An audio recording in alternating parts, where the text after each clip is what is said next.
the new place. Please put your hands together for Michael Palladino. Yeah, guys, keep it going for Kristen Davis, your host. Doing a great job. As Kristen said, I used to run a small room in Scottsdale. I used to do a lot of hosting there, and so again, like hosting it's a weird thing for a comic to do, and Kristen could definitely tell you this. I mean, it's a thankless job. It's pretty tough, and but there is one thing to it. I mean, it's like when you're a host. When you know how to host, there's always something for you to do. You're always useful as a comic. But if you fuck around too much and you host way too much, you're kind of pigeonholed as that. And you're never going to go past hosting. It's like there's always a bridesmaid, never a bride type thing, basically. It's like, I'll put it to you this way. It's like you got friend zoned by comedy. Does that make sense? So every week it's like, I'm like, hey comedy, I don't know if you're busy this weekend, but maybe I could feature or open for you. And comedy's like, oh, you're so sweet. I don't want to ruin what we have, though. So no. And I'm like, cool, yeah, I made you a mixtape, so. I'm calling Comedy's house late at night, like, her roommate answers the phone. I told you, she's out with her headliner. You're being pathetic. Yeah. So that's me.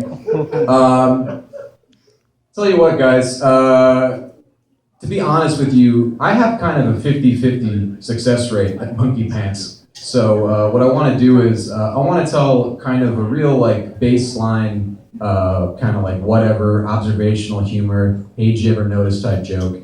And then based on how you react to that, because I still can't get a read on you guys, based on how you react to that, then I'll know what I should do for the rest of my set. So does that sound good to everybody? Is that cool? Fair enough.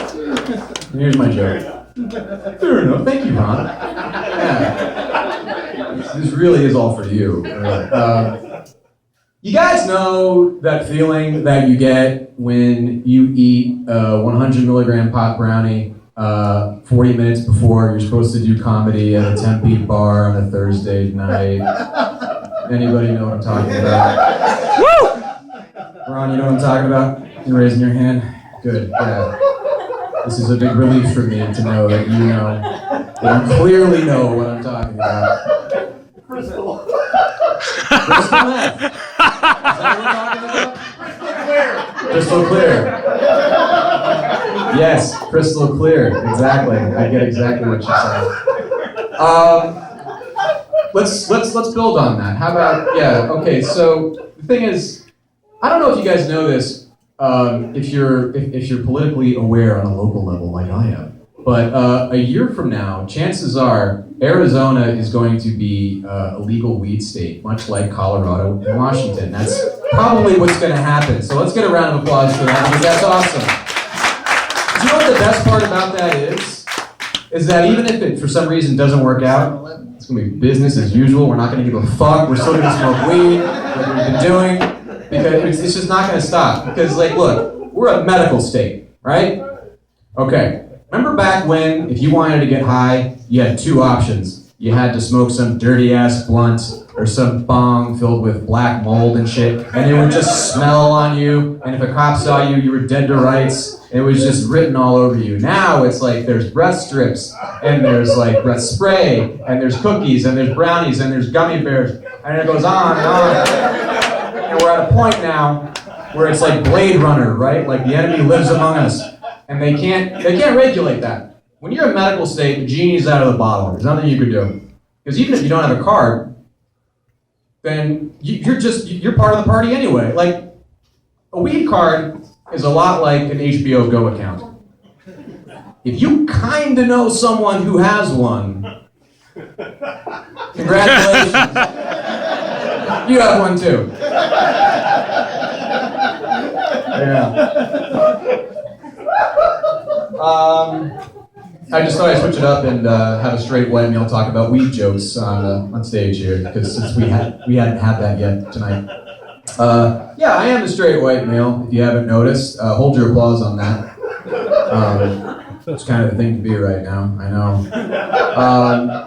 Us straight white guys, we get in a lot of mischief. We have a lot of fun, mass shootings, things like that. But one of our favorite things to do is this. We just love to ask each other bizarre hypothetical questions. Chief among them being, would you suck a dick for $1 million? That's the big one that we like to ask each other. And it's weird to ask that, or to do this bit in a place other than Scottsdale, because in Scottsdale, where I usually would do comedy, that's like a viable career option for some people. So they would just silence, like, yeah, okay. But like they would be contemplating it. And, yeah, no, it's, I can honestly say, if I'm being honest with you, Monkeypants, and I'd like to think that I can be honest with you, I couldn't suck a dick for $1 million. I honestly couldn't.